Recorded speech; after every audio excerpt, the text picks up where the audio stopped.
کوئی کسی کے کام نہیں آئے گا۔ وہ کون سا کل ہے؟ تو قرآن اس کل کے بارے میں کہتا ہے یا ایھا الذین آمنوا اتقوا اللہ ولتنظر نفس ما قدمت لغد واتقوا اللہ ان اللہ خبیر بما تعملون، کہ اے ایمان والو اللہ سے ڈرو اور کل کے لیے کیا روانہ کر رہے ہو، کل کے لیے کیا بھیج رہے ہو، اس سلسلے میں غور کرو۔ اپنی جان کے لیے، اپنے نفس کے لیے کیا عمل کیا، کیا روانہ کیا، اس سلسلے میں غور کرو۔ وہ کون سا کل ہے جس کی تیاری رہا ہے، وہ کون سا کل ہے جس کے لیے اپنے نفس کی تیاری کے لیے قرآن ہمیں دعوت فکر دے رہا ہے؟ ہاں وہ وہی کل ہے جس کو میدان محشر کہتے ہیں، جس کو یوم حساب کہتے ہیں۔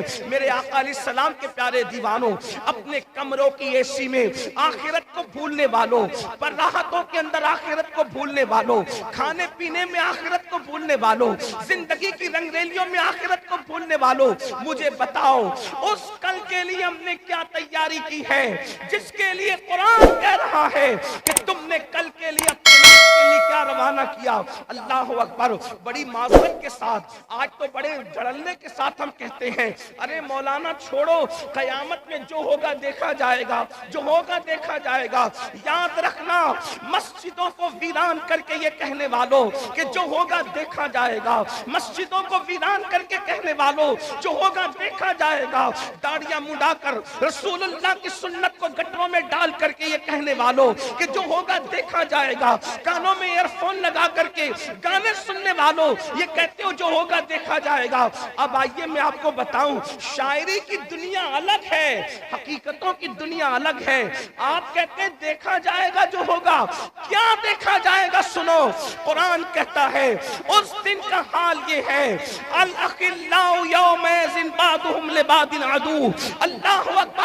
قرآن کہتا ہے کہ وہ قیامت کا دن وہ دن ہوگا جتنے تمہارے دوست ہیں، اور وہ بھی کون سے دوست؟ دوست نہیں بلکہ پکے دوست، اخلاء قرآن کہتا ہے۔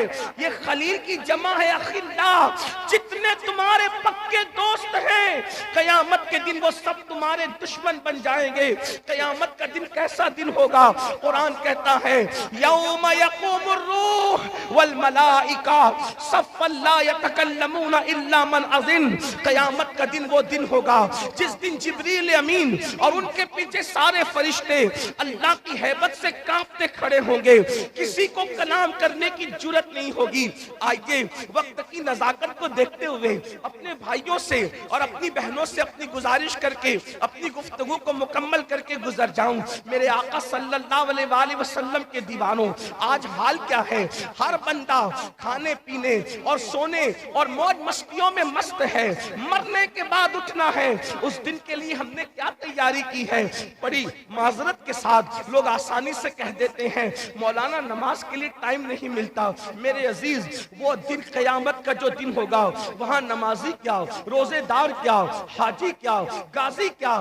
آئیے ایک حدیث مبارکہ سن لیں اور اپنی بات مکمل کروں۔ ایک مرتبہ امیر المومنین حضرت سیدنا عمر ابن خطاب فاروق اعظم رضی اللہ تعالیٰ عنہ، فاروق اعظم رضی اللہ تعالیٰ عنہ حضرت کعب سے کہتے ہیں اے کعب ذرا مجھے ایسی باتیں سناؤ جس کی وجہ سے میرے دل میں اللہ کا ڈر مزید پیدا ہو، اللہ کی خشیت مزید پیدا ہو، اللہ کا خوف مزید پیدا ہو۔ سن لو، فاروق اعظم وہ اللہ سے ڈرنے والی شخصیت ہے کہ اللہ رب العزت کی خشیت کی وجہ سے جب وہ روتے تھے تو ان کے چہرے پر رونے کی وجہ سے آنسوؤں کے نشان پڑ گئے تھے۔ بڑی معذرت کے ساتھ آج لوگوں کو استنجا کی سنتیں بھی نہیں پتا ہے اور وہ جنت کے خواب دیکھ رہے ہیں۔ اللہ اکبر۔ لوگوں کو کلمے کا ترجمہ بھی یاد نہیں ہے اور وہ گھمنڈ کرتے ہیں مولانا ہم جنت میں نہیں جائیں گے تو کون جنت میں جائے گا؟ یاد رکھو جن کو رسول اللہ نے جنت کی بشارتیں دی ہے وہ قیامت کو یاد کر کے کیسے روتے ہیں؟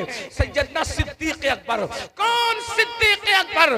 جن کے بارے میں پوری امت کے جمہور کا یہ عقیدہ ہے افضل البشر بعد الانبیاء بالتحقیق، جس کو رسول اللہ نے اپنی ظاہری حیات میں اپنے مصلی امامت پر کھڑا کیا، وہ ابو بکر صدیق جو صحابہ ہے وہ صدیق اکبر کہتے ہیں کاش میری ماں نے مجھے انسان کی شکل میں پیدا نہ کیا ہوتا، میں کسی مومن کے سینے کا ایک بال ہوتا تاکہ قیامت کے دن اللہ کی بارگاہ میں حساب دینے سے بچ جاتا، قیامت کے دن اللہ کی بارگاہ میں جواب دینے سے بچ جاتا۔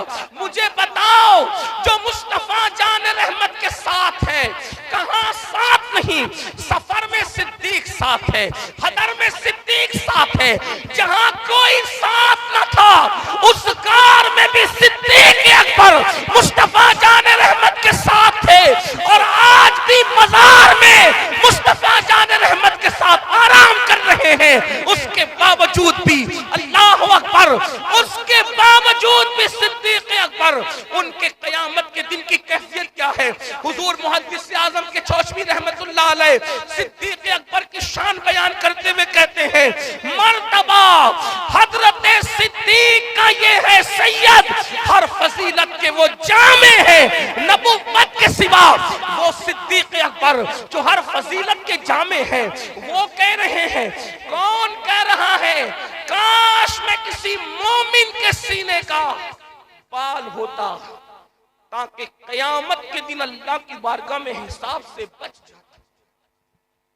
میری قوم کے وہ جوان جن کے ہاتھوں میں شراب کے پیالے ہیں، جن کے ہاتھوں میں موبائل میں گندی فلمیں ہیں، جن کا حال یہ ہے کہ وہ کبھی سود کی شکل میں کبھی جوئے کی شکل میں حرام لقمے کو اپنے پیٹ میں ڈال رہے ہیں، آج وہ سوچنے ہم جنت میں جائیں گے کیونکہ ہم نے تو فلاں بزرگ کا دامن پکڑا ہے اور فلاں بزرگ کا۔ سارے بزرگوں کے دامن بڑے قیمتی ہیں، لیکن ابو بکر صدیق نے اس بزرگ کا دامن پکڑا تھا جہاں پر ساری بزرگیاں ختم ہو جاتی ہیں۔ بعد از خدا بزرگ تو ایک قصہ مختصر، بعد از خدا بزرگ تو ایک قصہ مختصر۔ آپ غور کریں، تھوڑا سا نعرے کا بھی وقت بچانے میں بڑی نوازش ہوگی، آپ کی توجہ چاہتا ہوں۔ 4 بجے سلام پڑھ لینا، اس لیے مجھے اس کا خیال کرتے باتوں کو پوری کرنا ہے۔ توجہ فرمائیں، آپ سن رہی ہے، آپ کی بڑی نوازش ہے، لیکن سنو اپنے بزرگوں کا خوف، اپنے بزرگوں کی خشیت، اپنے بزرگوں کی فکر آخرت۔ اللہ اکبر، اگر بزرگوں کے عرس میں بھی آ کر ہم آخرت کی فکر کے لیے تیار نہیں ہیں، بڑی معذرت کے ساتھ سرے شام سے بیٹھے ہو، کتنے ہیں جو عشاء پڑھ کے آئے تھے اور کتنے ہیں جو جا کر فجر پڑھیں گے؟ آپ مجھے بتائیں، آپ مجھے بتائیں ہمارے بزرگوں کی تعلیمات کیا ہے؟ ہم نے اپنے بزرگوں کی تعلیمات کو فراموش کیا، پیر کا دامن تو پکڑا ہے لیکن پیر کا کردار نہیں پکڑا۔ یہاں پر حضور اشرف العلماء کے دیکھنے والے بیٹھے ہوئے ہیں، میں نے اپنے بڑوں سے، اپنے قائد، اپنے امیر سے اور انہی کے ساتھ حضور رئیس المفسرین سے سنا۔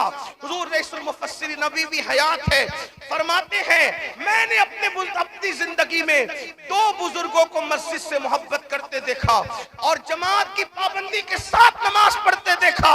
ان میں سے ایک حضور مفتی اعظم ہے اور دوسرے حضور اشرف العلماء کی ذات ہے۔ ہم نے اپنے بزرگوں کو کتنا آئیڈیل بنایا۔ یاد رکھنا، ہم جلسوں میں ہزاروں کی تعداد پر خوش نہیں ہیں، ہم شکر ضرور کرتے ہیں کہ قوم سننے کو آ رہی ہے، لیکن ہمارے دل ٹھنڈے نہیں ہوتے اس وقت تک کہ سننے کے لیے قوم جمع ہو رہی ہے مگر عمل کرنے کے لیے قوم جمع نہیں ہو رہی ہے۔ اس وقت تک ہمارے کلیجے ٹھنڈے نہیں ہوں گے جتنی تعداد میں سننے کے لیے آتے ہو، اتنی تعداد میں عمل کرنے کے لیے جب تک نہیں آؤ گے اس وقت تک انقلاب پپا نہیں ہوگا۔ یہ قیامت کی نشانیوں میں سے ایک نشانی ہے، یہ قیامت کی نشانیوں میں سے ایک نشانی ہے۔ میرے آقا علیہ السلام نے فرمایا لوگ دین سننے تو آئیں گے، دین پر عمل کرنے نہیں آئیں گے۔ دین کی باتیں لوگ رسمی طور پہ کریں گے، رسمی طور پہ دین کی بات نہ کرو۔ اللہ کے بندو اپنی زندگیاں بدل کر کے جاؤ۔ ہمارے بزرگوں نے فرمایا، توجہ کریں، حضور علاؤلک پنڈوی رحمت اللہ تعالیٰ علیہ جب کسی پہ نظر ڈال دیتے تھے تو وہ بدل جاتا تھا۔ یہی ہے، نظر ڈال دیتے تھے تو بدل جاتا تھا۔ اب سرکار علاؤلک پنڈوی کے عرس میں آ کر گھنٹوں کھڑے رہ کر اگر بدل کے نہیں جا رہے ہو تو مطلب یہ ہے کہ کہ انہوں نے نظر نہیں ڈالی، اگر وہ نظر ڈال دیتے تو بدل جاتا۔ ان کی نظر میں وہی کمال ہے جو کل تھا وہ آج ہے۔ اس کا مطلب نظر ڈالی نہیں، کیوں؟ اس لیے کہ تو مزار پر تو آیا ہے لیکن تو مسجد نہیں جاتا، اس لیے ان کی نظر تجھ پہ نہیں پڑ رہی ہے، وہ تجھ پہ نظر نہیں ڈال رہے کرم کی۔ کیوں؟ کیونکہ جس سے رسول اللہ نظر پھیر لیں اس پر ولی اللہ کبھی کرم کی نظر نہیں ڈال سکتے۔ جس سے رسول اللہ نظر پھیر لے اللہ بھی اس سے نظر رحمت پھیر لیتا ہے۔ ولی اللہ تو دور کی بات ہے، جس سے رسول اللہ نظر پھیر لے اس سے اللہ بھی نظر رحمت پھیر لیتا ہے۔ اگر تم رسول اللہ کی نظر رحمت کے مستحق ہونا چاہتے ہو، میرے آقا فرماتے ہیں جو جان بوجھ کے نماز چھوڑ دے میں محمد اس سے بیزار ہوں۔ جس سے حضور بیزار ہو سرکار علاؤلق پنڈوی کیسے محبت کریں گے؟ 10 روپے کے نہیں 1000 روپے کے پھول چڑھا لو، حضور ناراض ہے تو وہ علاؤلق پنڈوی محبت نہیں کر سکتے۔ میرے جملے تلخ لگے تو معاف کرنا، پھول چڑھانے کے لیے منع کرنے نہیں آیا، میرا مسلک ہے ہم زندہ ہیں تو پھول ہیں اور اندر جائیں تو بھی پھول ہیں، میں منع کرنے نہیں آیا، لیکن یہ کہنے آیا ہوں پیر کے مزار پہ بعد میں پھول ڈالو، پہلے سجدہ کر کے رسول اللہ کی آنکھوں کو ٹھنڈک پہنچاؤ۔ یہ اپنا مسلک ہے، یہ اپنا مذہب ہے۔ تو عرض یہ کر رہا تھا صدیق اکبر کہتے ہیں کاش میں کسی مومن کے سینے کا ایک بال ہوتا تاکہ قیامت میں اللہ کی بارگاہ میں جواب دینے سے بچ جاتا۔ فاروق اعظم کہتے کاش میں پرندہ ہوتا اور لوگ اس کو ذبح کر کے کھا جاتے اور مجھے بھول جاتے تاکہ میں قیامت کے دن اللہ کی بارگاہ میں جواب دینے سے بچ جاتا۔ مولا کائنات سید السادات علی مرتضیٰ جس کے خاندان کی مثال کوئی لا سکتا ہے؟ اللہ کے رسول خود فرماتے میں اور علی، سرکار فرماتے ہیں اللہ کے رسول فرماتے ہیں کہ تم سب الگ الگ درختوں کی الگ الگ ٹہنی سے ہو، تنہا میں اور علی ایک درخت کی 2 ٹہنی کا نام ہے۔ جس علی کو رسول اللہ فرمائے کہ میں اور علی ایک درخت کی 2 شاخوں کی طرح ہے، 2 ٹہنیوں کی طرح ہے، وہ علی جو سید السادات، وہ علی جو خاتم الولایت، وہ علی جو قاسم جنت و جہنم، وہ علی جو قاسم شیر و شربت، وہ علی جن کے بارے میں قاضی ثناء اللہ پانی پتی تفسیر مظہری میں لکھتے ہیں کہ آدم علیہ السلام کے دور سے لے کر آج تک جو بھی ولی بنا ہے وہ علی کے فیضان سے ولی بنا۔ امام اہل سنت اسی لیے کہتے ہیں سلامی جس کے در کا ہر ولی ہے، سلامی جس کے در کا ہر ولی ہے، علی ہے ہاں علی ہے ہاں علی۔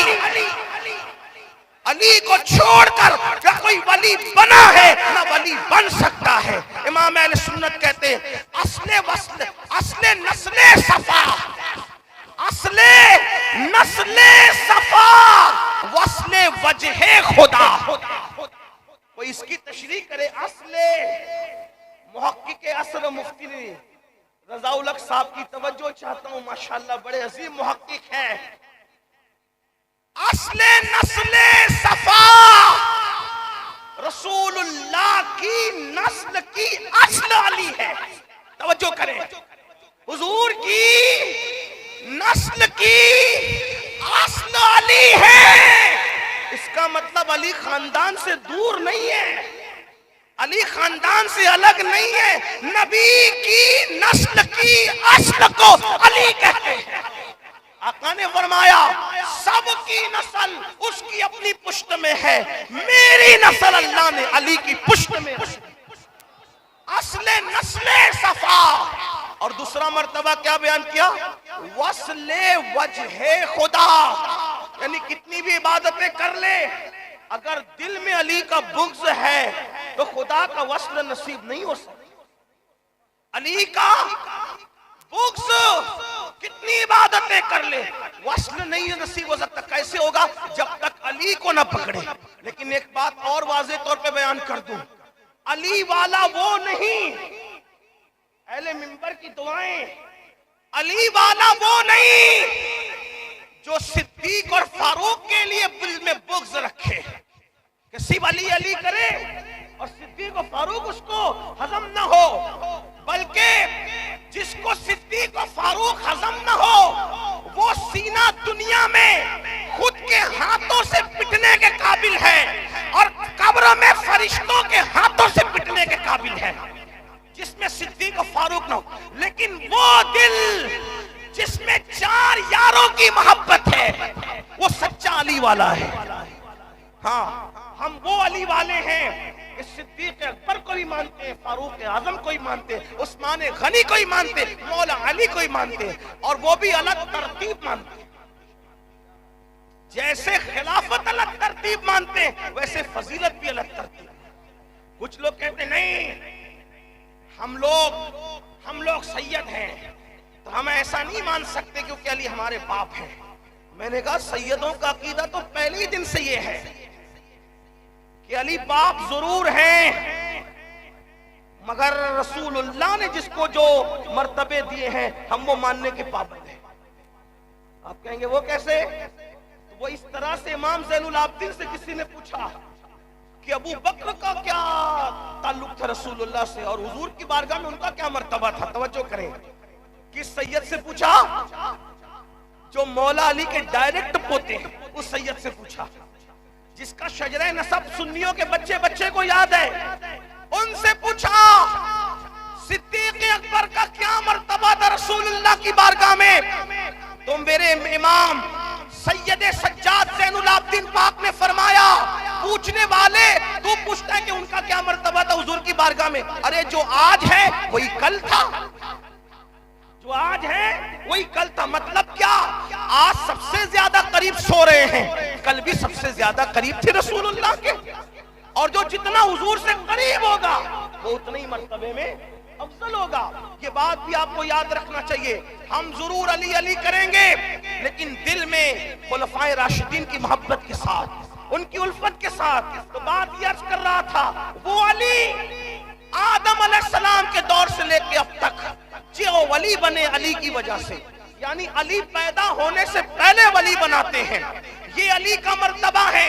وہ علی جس کے بارے میں آقا نے فرمایا علی جس کو چٹھی دیں گے وہی پل صراط سے ثابت قدمی سے گزرے گا اور وہی جنت میں جائے گا، اور علی جس کو چٹھی نہیں دیں گے وہ کٹ کے گر جائے گا۔ لیکن وہ علی یہ مرتضیٰ کا حال بھی یہ تھا کہ رات کے آخری حصے میں آخرت کو یاد کر کے اپنی مغفرت کی دعا کرتے ہوئے ایسے روتے تھے، ایسے جیسے کسی کو سانپ ڈس لیتا ہے تو وہ کیسے تڑپتا ہے اور کیسے بلکتا ہے، ایسے تڑپ تڑپ کر علی یہ مرتضیٰ اپنی داڑھی کو پکڑ کر اللہ کے خوف اور خشیت سے روتے تھے۔